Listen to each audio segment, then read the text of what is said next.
Bismillahirrahmanirrahim. Assalamualaikum warahmatullahi wabarakatuh.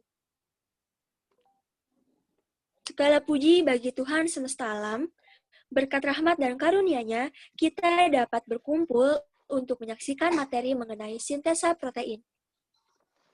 Segala hormat kami sampaikan kepada dosen pengampu mata kuliah Biologi Sel, Bapak Dr. Andes Suharsono, Magister Pendidikan, dan Bapak Egy Nuryadin, Sarjana Pendidikan, Magister Sains.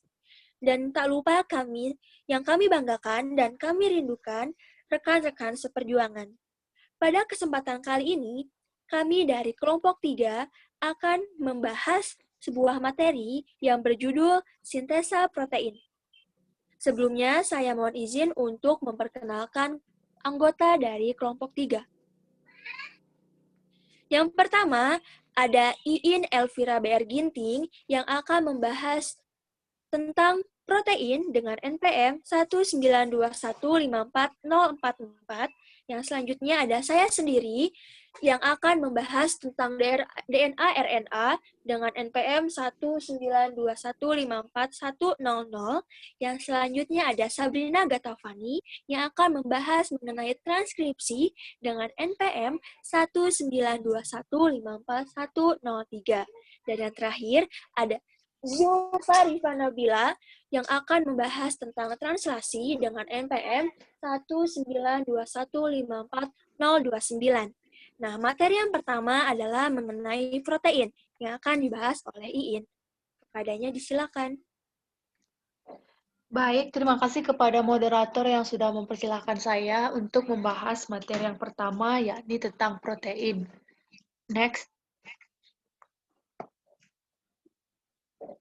Nah, protein sendiri itu berfungsi dalam banyak aspek kehidupan dan terdapat ribuan atau bahkan puluhan ribu protein dalam sebuah sel tunggal. Next. Nah, tetapi dari ribuan bahkan ratusan ribu protein itu dalam sebuah sel tunggal, ternyata protein itu tidak bisa langsung digunakan oleh tubuh gitu. Jadi protein itu harus dibentuk terlebih dahulu. Jadi tujuan dari sintesis protein itu apa? Tujuannya untuk membentuk protein supaya bisa dimanfaatkan oleh tubuh. Karena seperti yang dikatakan sebelumnya, protein itu merupakan suatu komponen penting yang menyusun tubuh makhluk hidup gitu. Terus pada sintesis protein sendiri akan melibatkan DNA dan RNA dan juga asam amino sebagai bahan baku dari sintesis protein. Nah, jumlah asam amino yang terlibat itu ada 20 jenis asam amino. Mungkin sekian dari saya kembalikan kepada moderator. Oke, materi selanjutnya adalah mengenai DNA dan RNA yang akan dibahas oleh saya sendiri. Nah, selanjutnya. Apa itu DNA dan RNA? Yang seperti kita ketahui, DNA atau merupakan kepanjangan dari deoksiribonukleik acid atau dalam bahasa Indonesianya adalah asam deoksiribosa nukleat yang merupakan sejenis biomolekul yang menyimpan instruksi-instruksi genetik setiap organisme dan juga ada pada virus, yang merupakan berupa asam nukleat yang mana terdiri dari materi yang membentuk kromosom-kromosom dan informasi genetik yang tersimpan dalam tubuh makhluk hidup. Lalu, RNA adalah kepanjangan dari ribonukleik acid atau dalam bahasa Indonesianya adalah asam ribonukleat yang merupakan molekul polimer yang terlibat dalam berbagai peranan biologis, baik dalam dekode, mengkode, regulasi, dan ekspresi gen. Selanjutnya.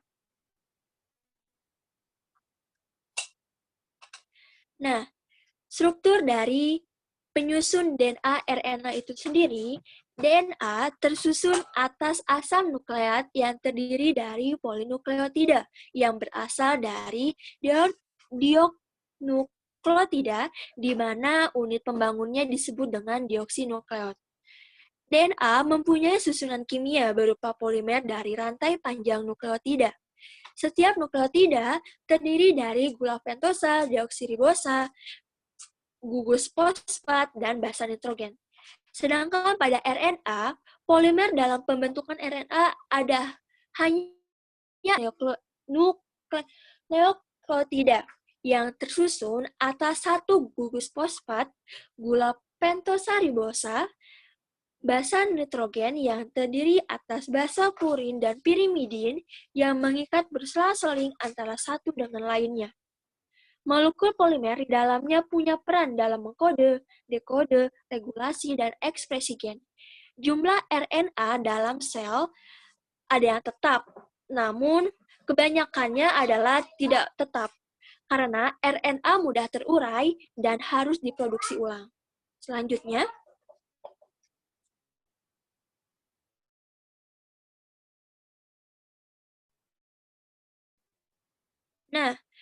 DNA memiliki gula pentosa yang disebut dengan deoksiribosa, sedangkan RNA disebut dengan ribosa.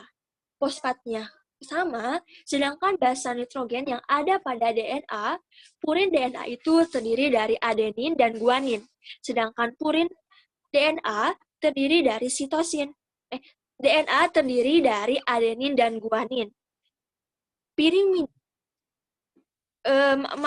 Basa nitrogen dari DNA itu purin DNA-nya ada adenin dan guanin, sedangkan pirimidin DNA-nya sitosin dan timin. Purin RNA-nya ada adenin dan guanin, sedangkan pirimidin RNA yaitu sitosin dan urasil. Selanjutnya, nah, ini merupakan bentuk dari DNA dan RNA. Yang sebelah kiri merupakan RNA, yang artinya hanya terdiri dari satu rantai tunggal saja, yang terdiri dari fosfat, gula pentosa, dan basa nitrogen. Sedangkan pada DNA itu merupakan terdiri dari dua rantai, yang artinya double helix. Selanjutnya, nah, ada jenis-jenis dari RNA. Yang pertama ada mRNA. mRNA ini mentranskripsi kode genetik dari DNA ke dalam bentuk yang dapat dibaca dan digunakan untuk membuat protein. mRNA membawa informasi genetik dari nukleus ke sitoplasma sel. Sedangkan tRNA RNA terletak di sitoplasma sel yang terlibat dalam sintesis protein. Mentransfer RNA membawa atau transfer asam amino ke ribosom yang sesuai dengan masing-masing kodon 3 nukleotida rRNA. Nah, asam amino kemudian dapat bergabung bersama-sama dan diproses untuk membuat polipeptida dan protein. Yang terakhir ada rRNA. rRNA ini terletak di sitoplasma sel, di mana ribosom ini ditemukan. rRNA mengarahkan terjemahnya dari mRNA menjadi sebuah protein. Yang selanjutnya, nah, fungsi dari DNA dan RNA. Fungsi dari DNA sendiri untuk mengendalikan protein keturunan dan berbagai materi genetik sebagai bahan baku untuk sintesa protein. Sedangkan RNA berfungsi untuk mengendalikan peranan dalam sintesis protein. Mungkin itu yang dapat saya sampaikan. Selanjutnya adalah mengenai transkripsi.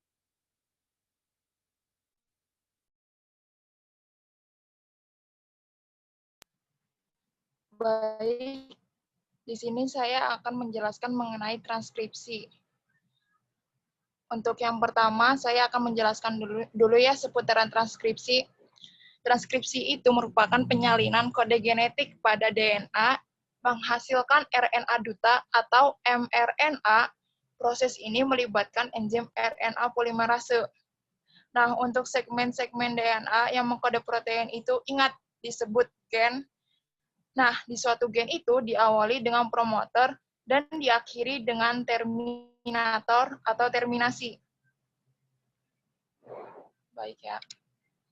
Nah, untuk tempat dan komponennya sendiri, tempatnya itu terjadi di inti sel atau nukleus. Sedangkan komponennya, tadi saya sudah singgung, ada DNA cetakan, enzim RNA polimerase, promoter, dan tambahan terminator. Untuk tahapan proses transkripsinya sendiri, yang pertama ada inisiasi transkripsi, yang kedua ada elongasi transkripsi, yang ketiga ada terminasi transkripsi. Baik, penjelasannya untuk yang pertama ya, inisiasi.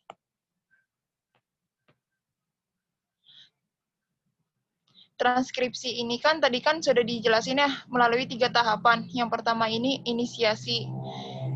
Ketika RNA polimerase menempel pada promoter, gen RNA polimerase kemudian akan membuka untai ganda DNA.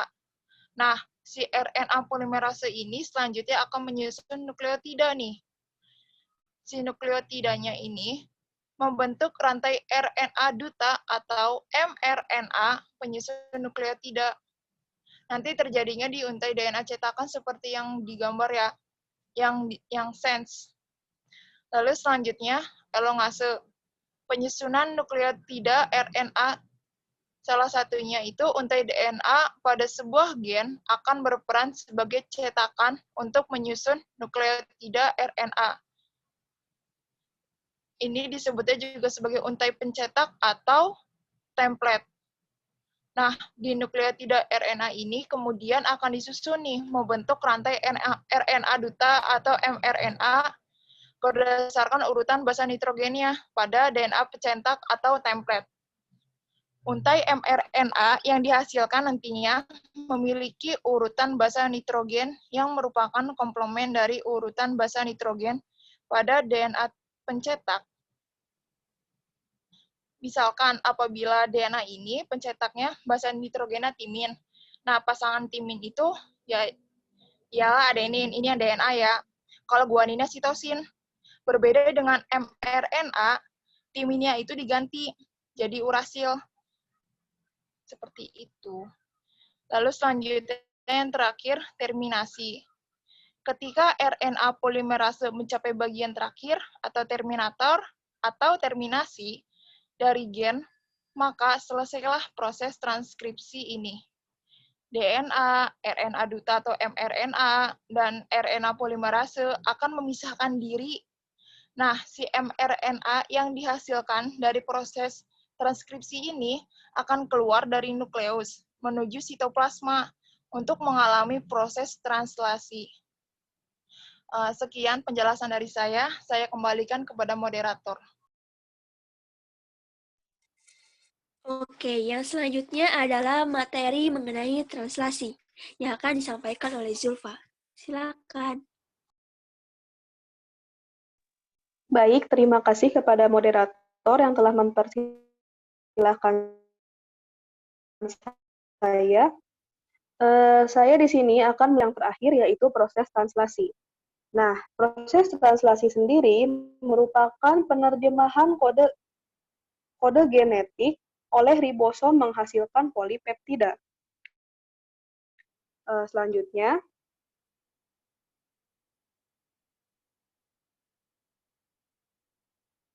next slide.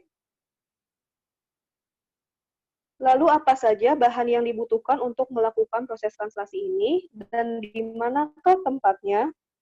Nah, translasi bertempatkan di sitoplasma. Bahan yang dibutuhkan melibatkan mRNA atau disebut RNA messenger, disebut juga RNA duta yang disingkat RNAD, dan kompleks translasi yang terdiri dari ribosom bebas yang menempel di sitoplasma, kemudian ada RNA transfer. RNA transfer ini membawa asam amino dan juga mengikat antikodon. Next.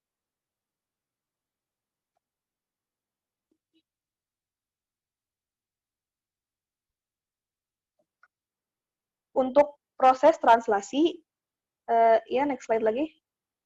Nah, tahapan proses translasi ini sama seperti proses sebelumnya, terdiri dari 3 tahap, yaitu inisiasi translasi, kemudian ada elongasi translasi, dan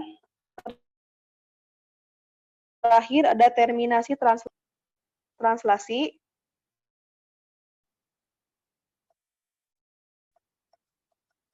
dimulai dari rantai mRNA hasil dari transkripsi di nukleus menuju ke sitoplasma untuk melakukan tahap inisiasi translasi. Setiap triplet basa nitrogen pada mRNA ini akan membentuk kodon atau kode genetik. Urutan kodon ini nantinya yang akan diterjemahkan menjadi asam amino yang digunakan untuk menyusun rantai polipeptida.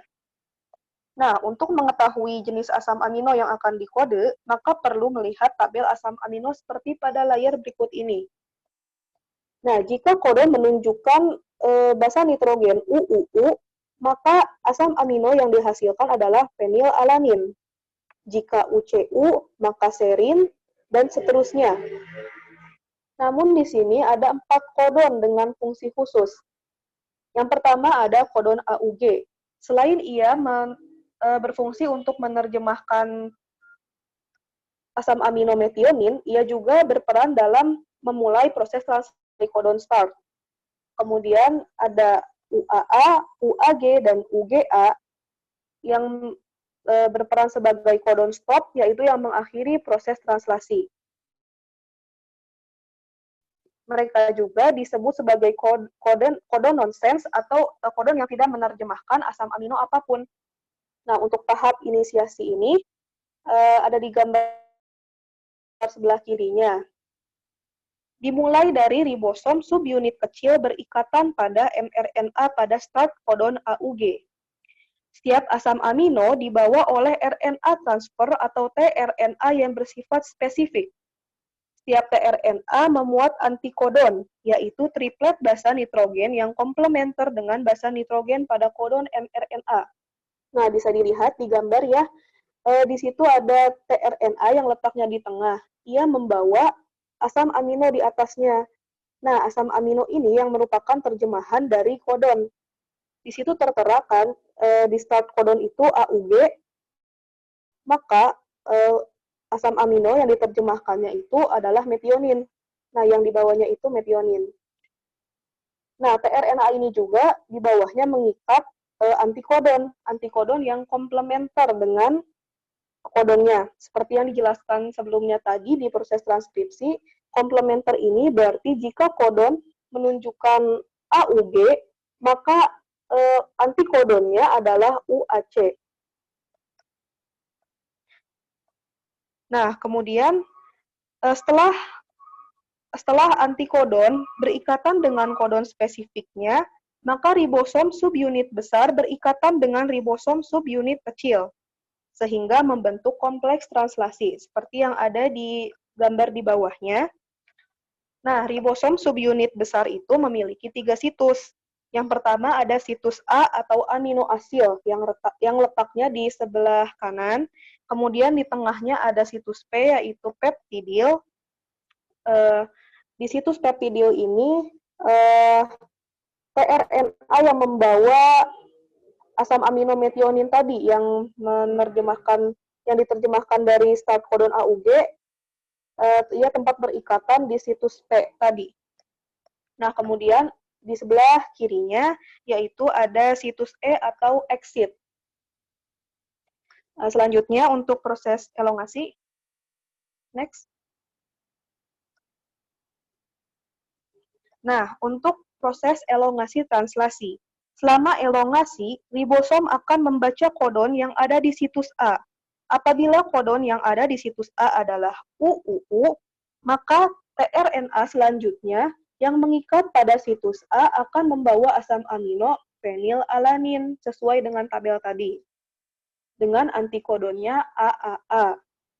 Setelah berikatan dengan kodon di situs A, kemudian asam amino yang ada di situs P tadi, yaitu metionin, akan terputus dari tRNA-nya, kemudian berikatan dengan asam amino yang ada di situs A. Proses ini dikatalisasi oleh enzim peptidil transferase yang terdapat di ribosom subunit besar. Setelah itu, ribosom bergeser sebanyak 3 basa nitrogen, sehingga tRNA di situs P yang awalnya membawa metionin berpindah ke situs E. tRNA kedua yang membawa fenilalanin di situs A pindah ke situs P sehingga situs A pun kosong dan bersiap menerima tRNA selanjutnya.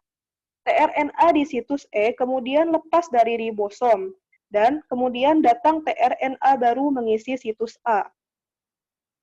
Mengulangi proses sebelumnya, yaitu membawa asam amino yang sesuai dengan kodonnya, kemudian antikodonnya berikatan dengan kodon spesifiknya, kemudian dua asam amino yang ada di situs P ini, yaitu metionin dan fenilalanin, yang telah berikatan sebelumnya, berikatan lagi dengan asam amino baru yang ada di situs A. Dan seterusnya, ribosom bergeser lagi, proses ini terus berulang-ulang hingga menghasilkan rantai asam amino. Proses ini akan berakhir hingga ribosom berhenti bergeser di kodon stop. Next.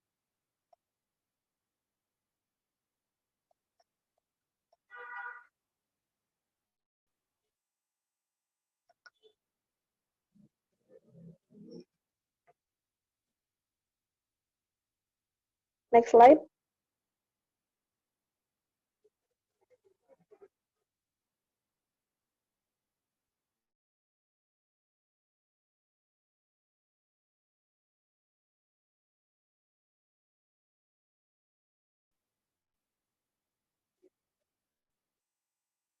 Selanjutnya, nah, yang ini lokasi asam amino ke asam amino berikutnya. Dan ini juga untuk memperjelas pergeseran dari ribosom yang bergeser sejauh 3 basa nitrogen. Nah, next slide. Nah, yang terakhir adalah proses terminasi.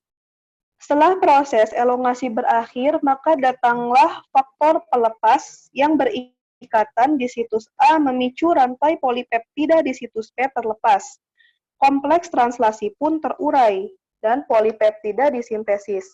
Namun, polipeptida yang baru disintesis ini belum dapat berfungsi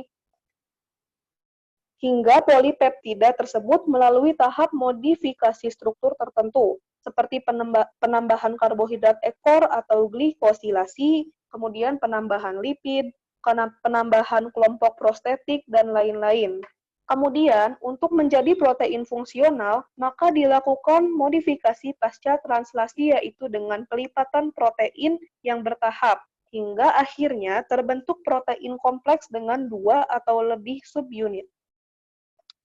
Nah, sekian pembahasan dari saya. Saya kembalikan ke moderator.